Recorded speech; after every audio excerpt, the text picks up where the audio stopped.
ইতিহাসের পাতায় প্রথমবারের মতো ঘটে গেল অবিশ্বাস্য এক ঘটনা। ইতালির রোমে বসে ৮,০০০ কিলোমিটার দূরে চীনের বেইজিং এর একটি হাসপাতালে রোগীর শরীরে সফল সার্জারি সম্পন্ন করলেন এক চীনা চিকিৎসক। অবাক হচ্ছেন, ভাবছেন কিভাবে সম্ভব? সাধারণত আমরা জানি একজন সার্জনকে রোগীর শয্যার পাশেই উপস্থিত থাকতে হয়, কিন্তু এই সার্জারিতে সময় আর স্থানের ধারণা বদলে গেল। ডাক্তার ছিলেন রোমে আর রোগী ছিলেন বেইজিং এ, মাঝখানে ৮,০০০ কিলোমিটার দূরত্ব।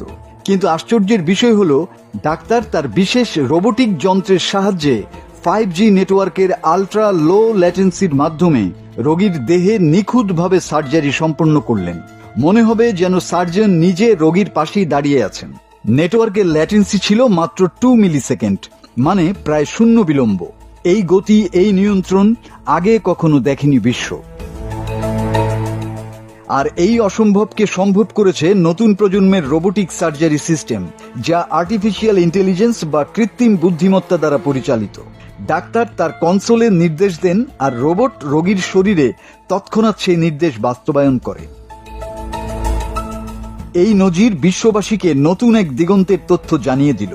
ভবিষ্যতে মহাকাশে ভেসে থাকা নভোচারী, গভীর সমুদ্রে আটকে পড়া নাবিক, যুদ্ধবিধ্বস্ত এলাকায় আহত সেনা অথবা কোনো দুর্যোগপূর্ণ দুর্গম অঞ্চলের রোগী, যাদের কাছে বিশেষজ্ঞ ডাক্তার পৌঁছানো প্রায় অসম্ভব, তাদের সবার চিকিৎসা এখন হবে বিশ্বের যে কোনো প্রান্ত থেকে।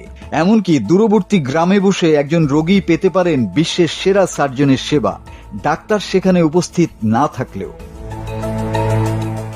এ যেন সময়, স্থান আর চিকিৎসার সীমানাকে একসাথে চূর্ণ করে দেয়া এক প্রযুক্তি বিপ্লব।